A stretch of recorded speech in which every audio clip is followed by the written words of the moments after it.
Today we're going to take a look at meat as an ingredient. Now we've learned plenty of techniques already. If you'll recall, we've sautéed a chicken breast, we've made a pot roast of beef, and we even made a lamb stew. But let me ask you this question. Have you ever gone to the store and wondered what the difference is between heritage pork and the pork you find in the supermarket? Or how about grading of beef? That can get confusing. Is prime the good stuff or is choice the good stuff? And then with chicken, is it okay to roast a small chicken or should I roast a large chicken? Is 6 pounds too big? Is 1.5 pounds too small? You've probably all got plenty of strategies for buying meat. Some of you spend as much money as you can afford and get the best meat that you can afford. Others just look for the bargains. The real answers probably lie tangled between those two extremes, and I'm hoping that today we can clear up some of those questions and make you a more informed consumer. So let's get started. I've got a chicken right here. This is a Poussin, a very small chicken. Now, as a rule of thumb, an older animal has more flavor than a younger animal, and an older animal has more fat than a younger animal. So this is a very young chicken. Its flavor is going to be mild, and I'm going to cook it so that it gets a lot of browning and season it assertively and serve it with a salad that has a lot of flavor. We've already roasted a chicken and it took us about 1.5 hours, maybe 1.25 hours. I want to show you a way that we can roast this chicken very, very quickly. I'm going to do something called spatchcocking this chicken. That's what they call it in England. In France, they call it chicken crépodine. What I'm going to do is cut the spine out of this bird. So here's the breast, the 2 legs and the wings. I'm going to flip it over. There's the neck. And I'm going to cut on either side of the neck with a pair of poultry shears and just cut the spine right out of this chicken.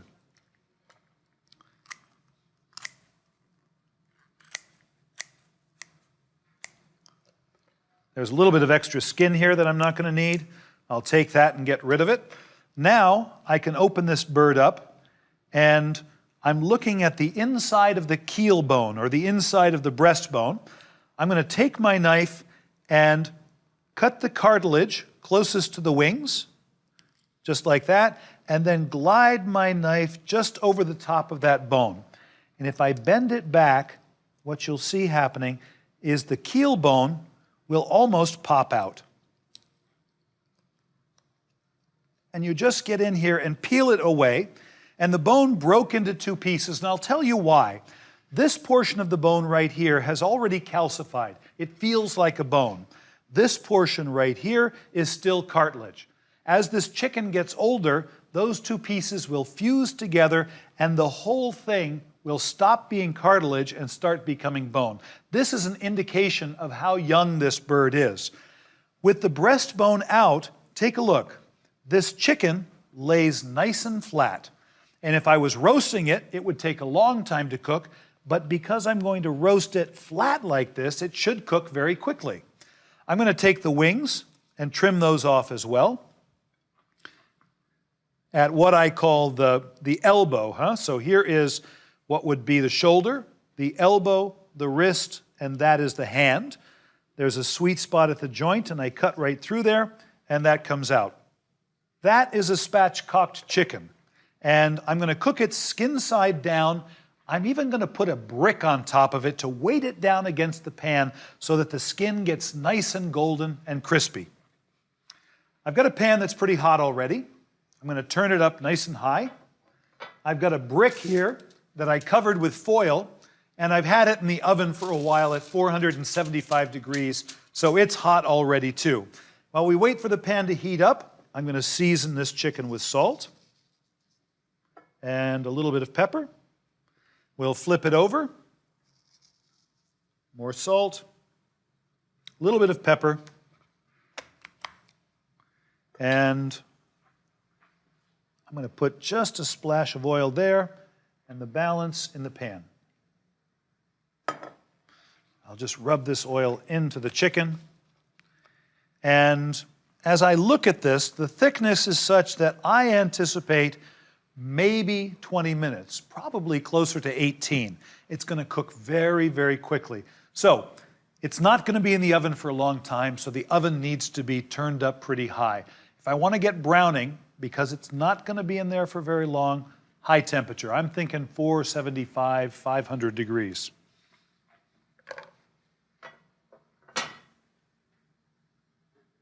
So I'm just starting to see a little bit of smoke coming off of this oil. That means the oil is as hot as I can get it without it breaking down. I'm going to take this chicken and I want to put it into the pan skin side down. That sizzle is a good sound. Now, we're going to leave it on this side until I get nice grill marks from the ridges in this grill pan. It should only take a minute or two.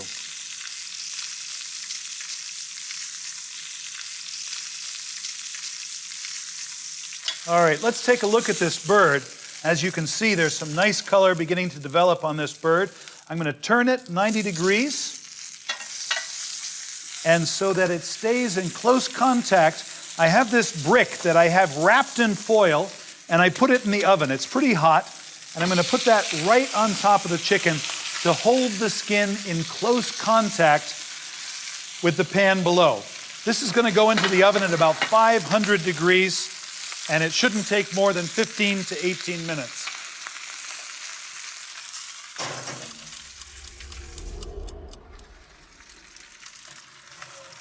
Okay, we're about 20 minutes in on this chicken. Let me take the brick off and we'll see what we've got.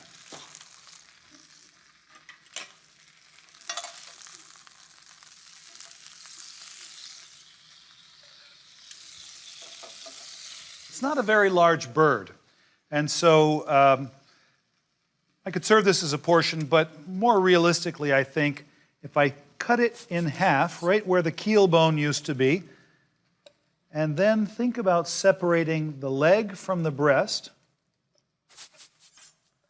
and move that over to the salad. I'm going to take this leg, we'll put that on there as well.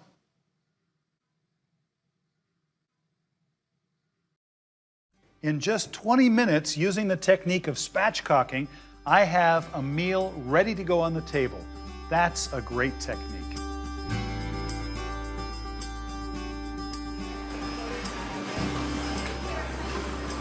Pork is the other white meat. Since about the 1980s, they've been breeding pork leaner and leaner so it can compete with chicken breast.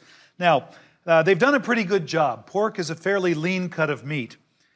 That can be a problem in the kitchen because when you cook a very lean meat, it can dry out unless you're really on your game.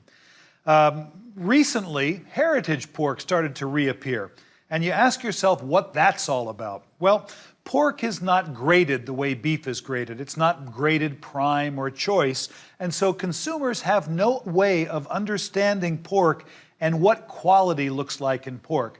And with nothing really to hold on to, they're grasping at heritage pork as an indicator of quality.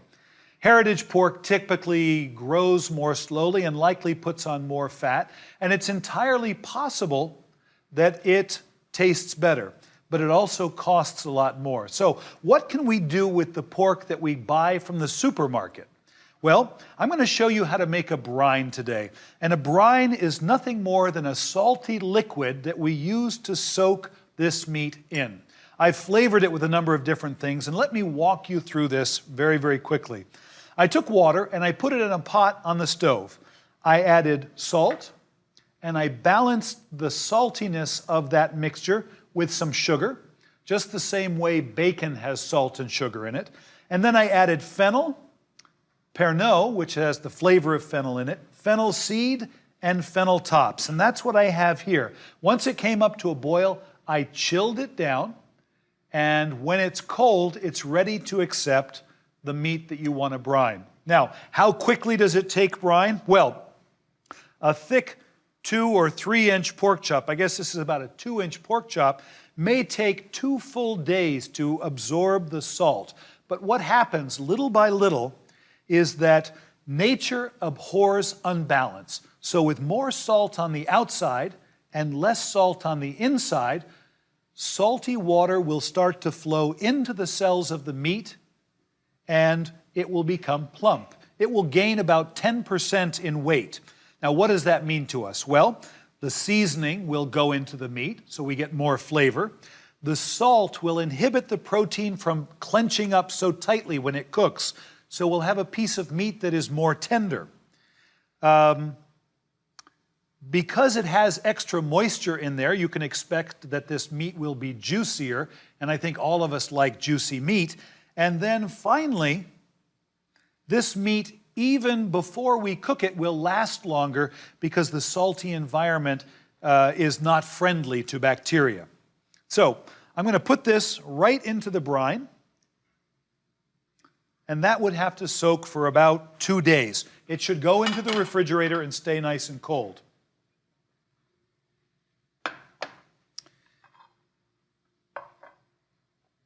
What I have here are pork chops that have been brined for 24 hours.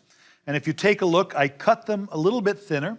They're about 1 inch thick, and 24 hours is more than enough time for them to absorb the proper amount of brine. I'm going to take it out and blot it dry. And we're going to cook this pork chop. No need to put salt on this because there's plenty of salt in our brine already, but if you do want to put a little bit of pepper on, I think that's fine. When you cook this, just be aware that there is sugar in the brine, and sugar likes to caramelize, so you have to regulate the heat a little bit more carefully. I've got a pan that's hot here. Let me turn it up a little bit. And in goes some canola oil.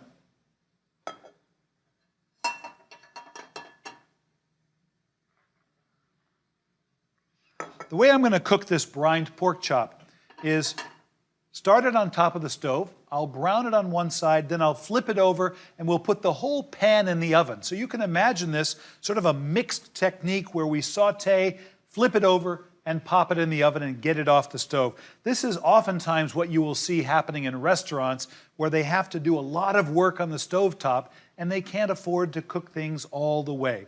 It also keeps the mess over there rather than out here. The pan is just starting to smoke, and so my pork chop goes into the pan.